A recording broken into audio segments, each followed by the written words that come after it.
भोजन कराकर अपने हाथों भगवान की सेवा करती। हे परीक्षित, मैं कह चुका हूं कि भगवान श्री कृष्ण की प्रत्येक पत्नी के 10 पुत्र थे। उन रानियों में 8 पटरानियां थीं, जिनके विवाह का वर्णन मैं पहले कर चुका हूं। अब उनके प्रद्युम्न आदि पुत्रों का वर्णन करता हूं। रुक्मिणी के गर्भ से 10 पुत्र हुए। प्रद्युम्न चारों देशों सुदेष्ण पराक्रमी, चारुदेही, सुचारु, चारुगुप्त, भद्रचारु, चारुचंद्र, विचारु और 10वां चारु। ये अपने पिता भगवान श्री कृष्ण से किसी बात में कम न थे। सत्यभामा के भी 10 पुत्र थे। भानु, सुभानु, स्वरभानु, प्रभानु, भानुमान, चंद्रभानु, बृहद्भानु, अतिभानु, श्रीमानु और प्रतिभानु। जाम्बवती के भी साम आदि 10 पुत्र थे।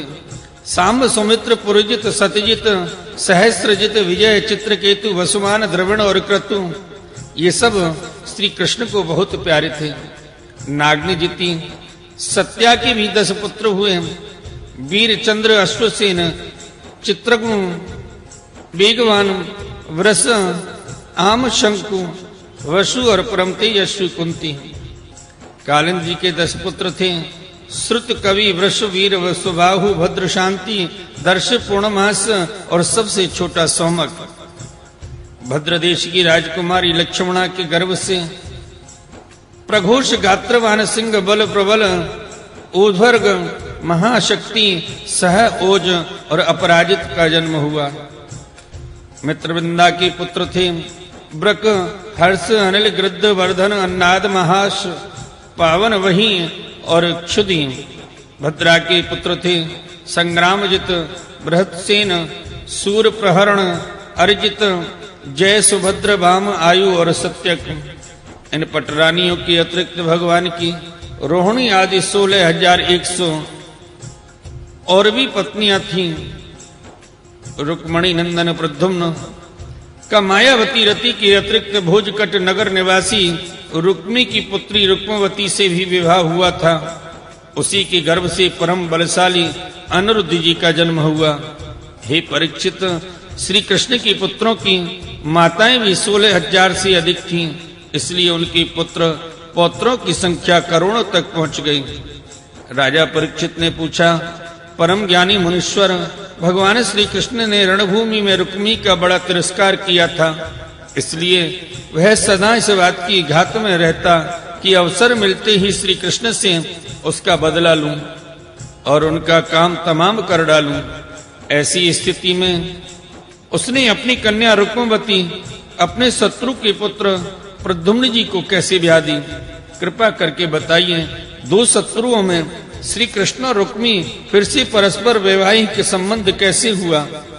आपसे कोई बात छिपी नहीं, क्योंकि योगी जन भूत, भविष्य और वर्तमान की सभी बातें भली भांति जानते हैं।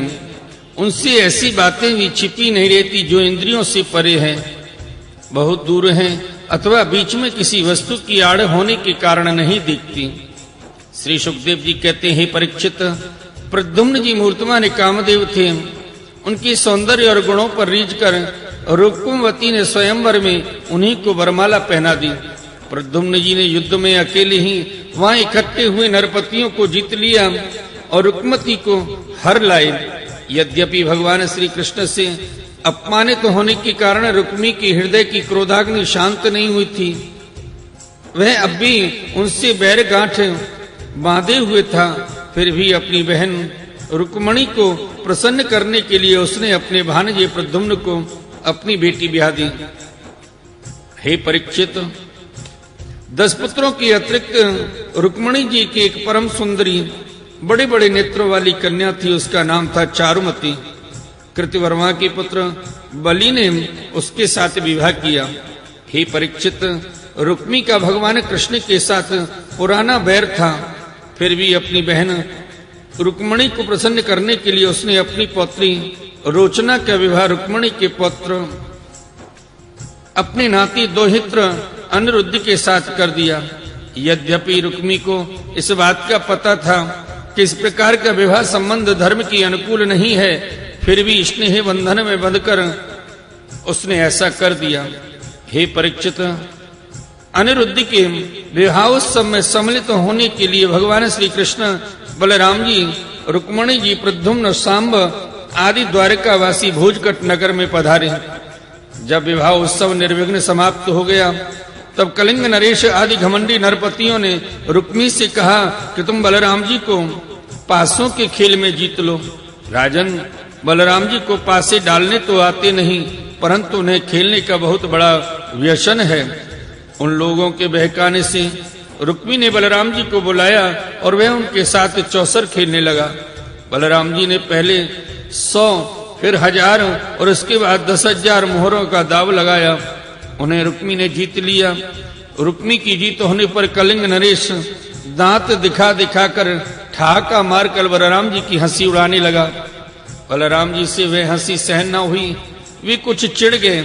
इसके बाद रुक्मी ने 1,00,000 मोहरों का दाव लगाया। उसे बलराम जी ने जीत लिया, परंतु रुक्मी धूर्तता से यह कहने लगा कि मैंने जीता है। इस पर श्रीमान बलराम जी क्रोध से तिलमिला उठे। उनके हृदय में इतना क्षोभ हुआ मानो पूर्णिमा के दिन समुद्र में ज्वार आ गया हो। उनके नेत्र एक तो स्वभाव से ही लाल लाल थे, दूसरे अत्यंत क्रोध के मारे वे और भी दहक उठे। अब उन्होंने 10 करोड़ मोहरों का दाव रखा। इस बार भी दूत नियम के अनुसार बलराम जी ही की जीत हुई, परंतु रुक्मी ने छल करके कहा मेरी जीत है। इस विषय के विशेषज्ञ कलिंग, नरेश आदि सभा से जिसका निर्णय कर दें। उस समय आकाशवाणी ने कहा, यदि धर्म पूर्वक कहा जाए तो बलराम जी ने ही यह दाव जीता है। रुक्मी का यह कहना सरासर झूठ है कि उसने जीता है। एक तो रुक्मी के सिर पर मौत सवार थी और दूसरे उसके साथी दुष्ट राजाओं ने भी उसे उभाड़ रखा था। इससे उसने आकाशवाणी पर कोई ध्यान न दिया और बलराम जी की हंसी उड़ाते हुए कहा, बलराम जी, आखिर आप लोग वन वन भटकने वाले ग्वाले ही तो ठहरे।